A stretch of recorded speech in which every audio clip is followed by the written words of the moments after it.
Mamlakatimizda kriminogen vaziyatni barqarorlashtirish, huquqbuzarliklarning barvaqt oldini olish, uyushgan jinoyatchilik va giyohvandlik vositalarining noqonuniy aylanmasiga chek qo'yish borasida joriy yilning 20-yanvar sanasidan boshlab Davlat xavfsizlik xizmati va Ichki ishlar vazirligi hamkorligida respublika miqyosida tezkor qidiruv va profilaktik tadbirlar o'tkazilmoqda. Siz harakatlanadigan avtomashinangiz oq Gentrami? Jumladan Guliston shahrida harakatlanayotgan 2002-yilda tug'ilgan muqaddam sudlangan shaxs boshqaruvidagi Gentra rusumli avtomashina to'xtatilib, ko'zdan kechirilganda haydovchining uyali telefonidan kuchli ta'sir qiluvchi dori vositalariga oid ma'lumotlar olindi. Tezkor surishtiruv tadbirlari natijasida ushbu shaxs 2025-yilning dekabr oyidan buyon Telegram messenjeridagi tegishli kanallarda bir vaqtning o'zida kladmen va kimyogar lavozimlarida ishlab kelganligi hamda narkolaboratoriya tashkil qilganligi aniqlandi. Ushbu manzildan taxminiy chakana narxi 1.8 milliard so'mga teng bo'lgan 2 kilogramm 787 gramm pregabalin, kapsula ko'rinishidagi 1900 dona pregabalin va 150 dona tropikamid hamda 1 litr tropikamid kuchli ta'sir qiluvchi dori vositalari rasmiylashtirib olindi. Hozirda unga nisbatan Jinoyat kodeksining 251 prim 1 moddasi bilan jinoyat ishi qo'zg'atilib, tergov harakatlari olib borilmoqda. Nima olib keldingiz akamiz? Kuchli ta'sir qiluvchi. Necha pulga sotmoqchi edingiz?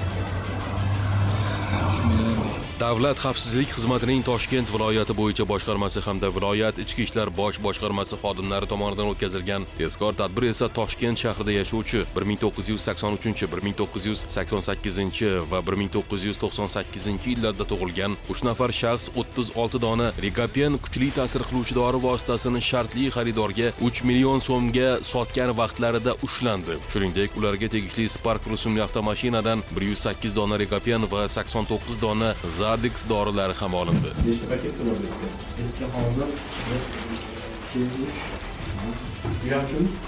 5 olindi. Tezkor tadbir davom ettirilib, ulardan biri tomonidan Yunusobod tumanida ijaraga olingan xonadondan ham kelgusida sotish maqsadida saqlab kelinayotgan 7784 dona Rigapen va 200 dona Zardex dorilari olindi. Dastlabki surishtiruv davomida ularni bu turdagi dori vositalari bilan Qo'qon shahrida yashovchi 1994-yilda tug'ilgan fuqaro ta'minlab kelganligi aniqlanib, 5000 dona Zardex kuchli ta'sir qiluvchi dori vositalarini poytaxtga olib kelgan vaqtida u ham qo'lga olindi. Tezkor tadbirlar natijasida jami 13217 dona kuchli ta'sir qiluvchi dori vositalarining savdosi va iste'moliga chek qo'yildi. Hozirda ushbu shaxslarga nisbatan Jinoyat kodeksining 251 prim 1 moddasi 5-qismi bilan jinoyat ishi qo'zg'atilib, qamoq ehtiyot chorasi qo'llanildi.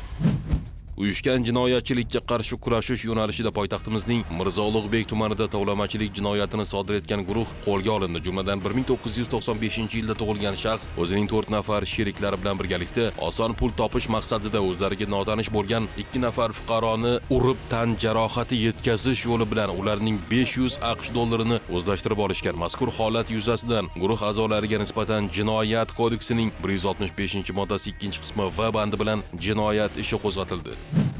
Toshkent shahrida yashovchi 2003-yilda tug'ilgan shaxs muqaddam Jinoyat kodeksining 169, 104, 227, 168 moddalari bilan 5 marotaba sudlangan bo'lsa-da, to'g'ri yo'lga o'tmasdan hozirda Malika savdo majmuasida telefon oldi sotisi bilan shug'ullanib, o'zgalarga nisbatan bezorlik, tovlamachilik va zo'ravonlik harakatlarini amalga oshirib kelgan. Xususan, u avvaldan o'ziga tanish bo'lgan fuqaroga pulini keyinroq berish sharti bilan 4 dona iPhone 17 Pro Max rusumli telefonini sotgan bo'lsa-da, lekin o'rtada yuzaga kelgan kelishmovchilik tufayli o'tkir tig'li jism bilan uning yuz va qorin qismiga ko'p marotaba urib jiddiy tan jarohati yetkazgan. Hozirda u qo'lga olinib, Jinoyat kodeksining 277-moddasi bilan jinoyat ishi qo'zg'atildi. Boshqa bir holatda 1967-yilda tug'ilgan shaxs o'zining yashash xonadonida 10 nafar fuqaro ishtirokida qimor o'yinlarini tashkil etganligi aniqlandi. Toshkent viloyati Chinoz tumanida olib borilgan tezkor qidiruv tadbirlari natijasida qimor o'yiniga tikib o'ynalayotgan jami 140 million so'm miqdoridagi pullar ashyoviy dalil sifatida rasmiylashtirib olindi. Hozirda qimorxona tashkilotchisiga nisbatan Jinoyat kodeksining 278-moddasi bilan jinoyat ishi qo'zg'atilib, qolgan shaxslarga nisbatan ma'muriy javobgarlik to'g'risidagi kodeksning kodeksining 191-moddasiga muvofiq chora ko'rildi. Mamlakatimizda qonun ustuvorligini ta'minlash, jinoyatchilikning har qanday ko'rinishiga nisbatan murosasiz kurash olib borish hamda jamiyatda sog'lom muhitni mustahkamlash bo'yicha huquqni muhofaza qiluvchi idoralar tomonidan amalga oshirilayotgan keng ko'lamli tezkor qidiruv va profilaktik tadbirlar davom ettirilmoqda.